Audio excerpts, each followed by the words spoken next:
तो पितृव्यय सभी लोग कर सकते हैं, अमीर हो या गरीब। अमीर के अनुसार पकड़ राशि और भेंट प्रकट प्रचार बोलेंगे, गरीब की तरह बोलेंगे। जैसे अमीर यदि मान लीजिए 1 लाख रुपया कमा रहा है और उसका व्यापार है और उसको क्या चाहिए, मेरे काम में आमदनी बढ़े, तो उसको क्या बोलना है, 1 दिन की आय या 1 माह की आय, ठीक है।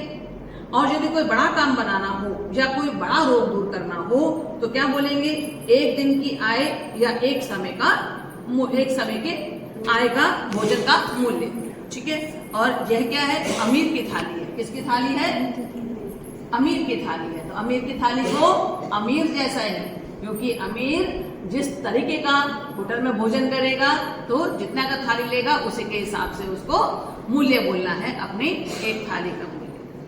गरीब की तरह, मान लीजिए 10,000 रुपया महीना कमाता है, बड़ा काम बनाना है या कोई बड़ा रोग दूर करना है तो 1 दिन की आय या 1 माह की आय, और यदि रोग दूर करना है तो 1 थाली का मूल्य। अब गरीब जैसा वो जैसा खाता है, 50 रुपया, 100 रुपया, 200 रुपया जैसा खाता है। तो मांसाहारी की तरह, शाकाहारी की तरह। तो और इसके साथ ही में यदि और अधिकतम लाभ लेना चाहते हैं तो नियम बना लीजिए, अपनी आय का 10% से 30%। जो अधिकतम लाभ लेना चाहता है और सफल ही बनना चाहता है तो 10 से 30%। और मान लीजिए कहीं पैसा फंस गया, उधारी वापस नहीं आ रहा, आप चाहते हैं पैसा वापस आए या आप चाहते हैं कोई भी नुकसान है उससे मेरी सुरक्षा हो, तो फिर आपको क्या करना है, 50%। तो सीधा 50% बोलिएगा। परम जी मान लीजिए पैसा फंसा है 100%, तो 50% परम जी को दूंगा या 50% परम जी को दूंगी, तो 50 तो बचा। और देना कब है, जब 100 का 100 वापस आ जाए, ठीक है।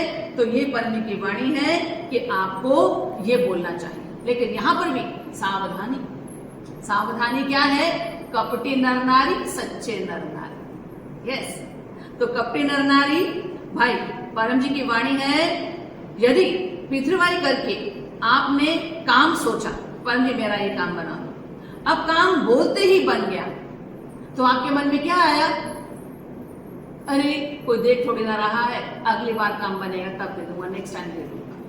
या फिर चलो ये तो शायद इत्तेफाक से बनना ही था, क्योंकि मैं नहीं भी बोलते तो भी बन जाता, तो ये तो इत्तेफाक से बन गया। तो यहाँ पर परम जी ने क्या कहा,